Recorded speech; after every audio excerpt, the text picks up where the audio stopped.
Hello everyone, welcome you all to the second episode of Science Behind Motherhood, and today's topic is the cause of motherhood. That means in nutshell we are going to discuss about the menstruation cycle and some top points that are very much important for the NEET and NET aspirants.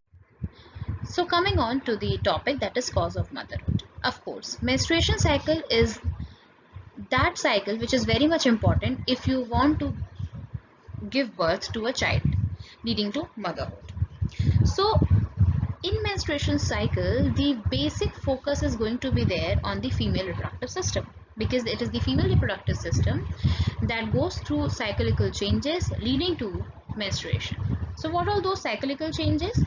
The cyclical changes that we are going to observe is first on the endometrium wall, another is on ova, that will be generated by the ovary and called as ova. But this ova is actually inside a nourishing cell that is called as the follicle. Inside this follicle there is going to be the ova. Fine. So we will discuss about the changes that is going to occur in this follicle leading to the formation of ova, and if the ova is not getting fertilized by the sperm and no embryo will be formed, then what changes is going to occur in the endometrium wall leading to the menstruation. So this endometrium wall is actually consists of three layers, A, B, C, and among which the A layer is very much important because that is going to have changes, cyclical changes in it every month.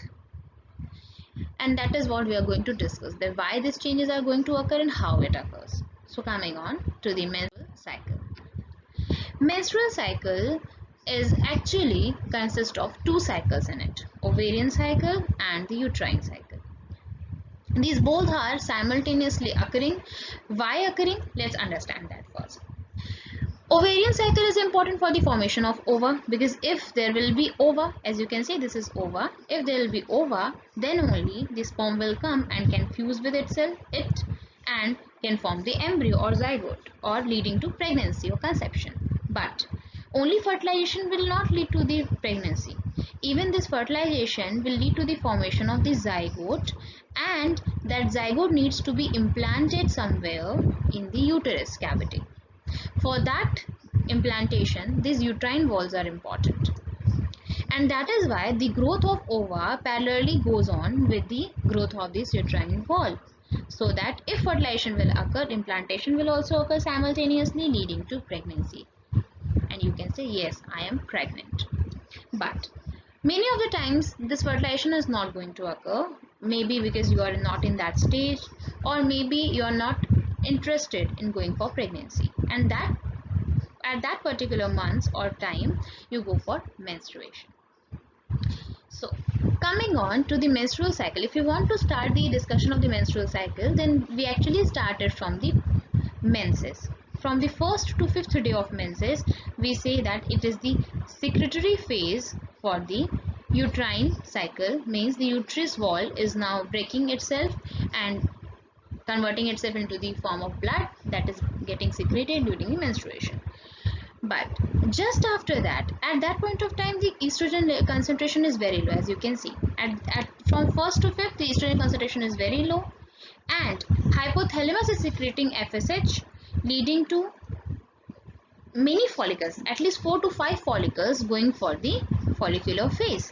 But the moment there is the fifth day, and now the complete influence on the ova is of FSH, on the after fifth day, or on fifth day actually, there will be more concentration of FSH from the hypothalamus, that is follicular stimulating hormone, and at that stage only one of the follicle cell will develop itself, goes through the follicular phase, develop itself and develop the ova inside, which can get ovulated on which day? On the 14th day. So of course from this 5th day to 14th day there is going to be so many changes in the follicles. Means the follicles are going to have, first of all, very high concentration of estrogen, because they are actually developing at this phase. There will be a cavity that is formed inside that will help in the nourishment of the ova inside, and inside ova is actually going for so many meiotic divisions. The ova is trying to develop from itself from its primary oocyte to secondary oocyte, and the moment it develops up to a stage when it can go for the second arrest, that is there are two arrests in the ova. Ova goes for two arresting phase. The first arresting phase is in the fetal stage, means in females, in us, we actually go for oogenesis or the process of formation of germ cell when we are inside the mother's womb. Females में जब हम mother's के warm में होते हैं तभी हमारी oogenesis process हो रही होती है, एंड oogenesis प्रोसेस होने के कारण हमारी थोड़े फॉलिकल सेल्स डेवलप हो करके एक अरेस्टिंग फेज पे चली जाते हैं, and that arresting phase is the first arresting phase that occurs in meiosis 1 diplotin stage. This is very much important for the NEET or NET aspirants. The first arrest is at the meiosis 1 diplotin stage, and the second arrest that occurs is at metaphase 2, meiosis 2 metaphase 2 stage. At this stage, now the ova is ready to get the sperm. If it will get the sperm, then it will break this arrest phase and will develop the zygote. But if it will not get the sperm, it will degenerate itself. So at this point of time when ovulation is going to occur, the ova is at this stage and these cells are nourishing the ova, but the moment LH, actually LH is present before also, but its receptors are absent. But the moment its receptors are present during the 13th 14th day, the LH can interact with the receptor, leading to the removal of ova or the process of ovulation, removal of ova from the follicles. Now if ova will stay there after ovulation, will stay for 1 or 2 days in the fallopian tube. If it will get this sperm, it will fertilize. If it will not get this sperm, it will degenerate itself. And the moment it will degenerate itself, now coming on to the uterine cycle. Up till it was not going for the ovulation, ova was developing itself. Uterine wall was also going for the proliferative phase, means it was trying to proliferate itself, and it reached to this much of width so that it can implant. But the moment now after ovulation, the ova does not got the sperm and it got ovulated or degenerated, then this uterine wall will also degenerate itself or break itself, leading to the menstruation. Similar time, that follicle cell that was helping in the nourishment of the ova will also degenerate itself by forming corpus luteum. Lu stands for lipid accumulation, and then corpus albicans, and then degenerated and menses occurred. So this is the complete menstrual cycle that actually occurs, and now you can understand parallelly that how cyclical changes occurring in your uterus as well as in your ova, that together called as the menstrual cycle or menses. For NET aspirants, few things that are important is these two arresting stages. Another thing that is important, it is LH surge that is leading to the ovulation, and that is generally occurring on the 14th day. Another thing that is important is before LH there was high concentration of estrogen. After LH there is high concentration of progesterone. So these are few things which are actually important for them.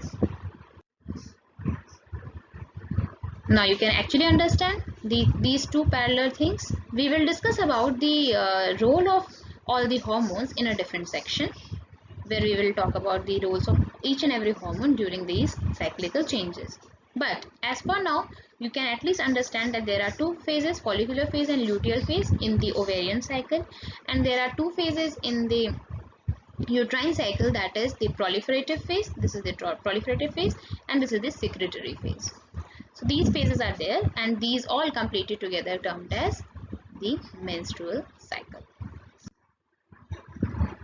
If during that, on that 14th day, sperm will enter or sperm will fuse, then it will lead to the fusion of the nuclei of sperm and ova, and its development into zygote, and it will develop the proliferative or frequent cell proliferation will occur, cell division will occur, leading to the development of the zygote, and later on 8th or 9th day after fertilization, on day 8th or 9th the implantation will occur, and like this in the uterine wall the ova will get implanted, and then you will say that yeah, now you have conceived.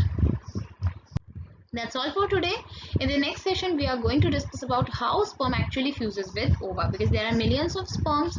So how one only single sperm generally get fused with the ova. So that is what we are going to discuss. It is going to be very interesting. Till then, keep watching my all the previous episodes. Do like and share and subscribe my channel. Bye bye everyone.